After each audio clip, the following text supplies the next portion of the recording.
नमस्कार दोस्तों। आज हम बात करेंगे बाजार की ताजा खबरों के बारे में। कल रात अमेरिकी सरकार ने उपभोक्ता मुद्रास्फीति डेटा जारी किया। ट्रंप ने एक और देश के साथ समझौता किया और बड़ी अमेरिकी बैंक कंपनियों ने अपनी तिमाही रिपोर्ट दी। इसके साथ ही भारत की व्यापार घाटा भी कम हुआ है। तो चलिए आज के प्री मार्केट रिपोर्ट में इन सभी घटनाओं पर चर्चा करते हैं। सबसे पहले अमेरिकी बाजार के बारे में क्या अपडेट्स हैं? जी हाँ। सबसे पहले अमेरिकी श्रम सांख्यिकी ब्यूरो ने जून महीने का उपभोक्ता मुद्रास्फीति डेटा जारी किया। इसके अनुसार सालाना मुद्रास्फीति 2.7% बढ़ी, जबकि कोर मुद्रास्फीति 2.9% बढ़ी।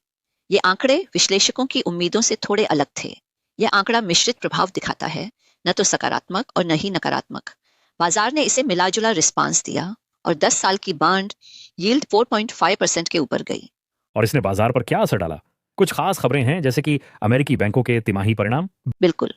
जेपी मॉर्गन, वेल्स फार्गो और ब्लैक रॉक जैसी बड़ी कंपनियों ने अपनी तिमाही रिपोर्ट दी, लेकिन उन्होंने अपनी वार्षिक प्रक्षेपण घटा दिए। इसके कारण इन बैंकों के शेयर 1% से लेकर 6% तक गिर गए और अमेरिकी बाजार के अन्य प्रमुख इंडेक्स भी नकारात्मक रूप से बंद हुए। लेकिन एक पॉजिटिव खबर भी आई। वह थी एनविडिया के कारण नैस्डैक का 0.80% ऊपर जाना। अच्छा, तो हम भारतीय बाजार की बात करें। भारतीय रुपया और व्यापार घाटा कैसे प्रभावित हो रहे हैं? जी हाँ, भारतीय व्यापार घाटा जून महीने में और संकुचित हो गया है। ये घाटा 19 डॉलर के आसपास आ गया है, जो पहले अप्रैल में 27 बिलियन था। ये अच्छे संकेत हैं, क्योंकि इससे भारतीय रुपया स्थिर रहने में मदद मिल सकती है और खासतौर पर भारत के वो कंपनियां जिनका निर्यात यूएस के लिए है, उनके लिए यह एक सकारात्मक विकास हो सकता है। बहुत सही। अब अगर हम भारतीय स्टॉक्स की बात करें तो कौन सी कंपनियां इस समय फोकस में हो सकती हैं? स्टॉक्स की बात करें तो HCL tech, Inox, Prestige, ICICI life insurance, NMDC, IDFC first bank और कोटक बैंक जैसी कंपनियों में बड़ी शॉर्ट बिल्डअप हो रही है। दूसरी तरफ निका, M&M financials, union bank of India, UltraTech cement और वासिकेटल ऑयल इंडिया जैसी कंपनियों में लॉन्ग पोजीशन बढ़ रही है। अच्छा, तो क्या हमें भारतीय बाजार में इस ट्रेंड को ध्यान में रखते हुए निवेश करने का कोई खास संकेत मिल रहा है? हाँ, बिल्कुल। अगर हम बात करें ओपन इंटरेस्ट की, तो FI, फॉरेन इंस्टीट्यूशनल इन्वेस्टर्स और प्रोप्रिएटरी ट्रेडर्स का दृष्टिकोण अभी भी नकारात्मक है, जबकि रिटेल निवेशकों का रुख सकारात्मक है। यह दिखाता है कि बाजार में उतार चढ़ाव हो सकता है और रिटेल निवेशकों को थोड़ा सतर्क रहना चाहिए।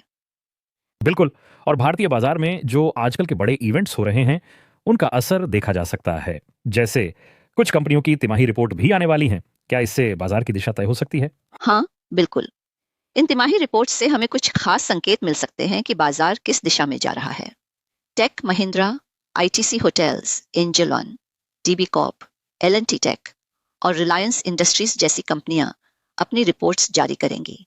इन रिपोर्ट्स का असर निवेशकों की भावना पर पड़ सकता है।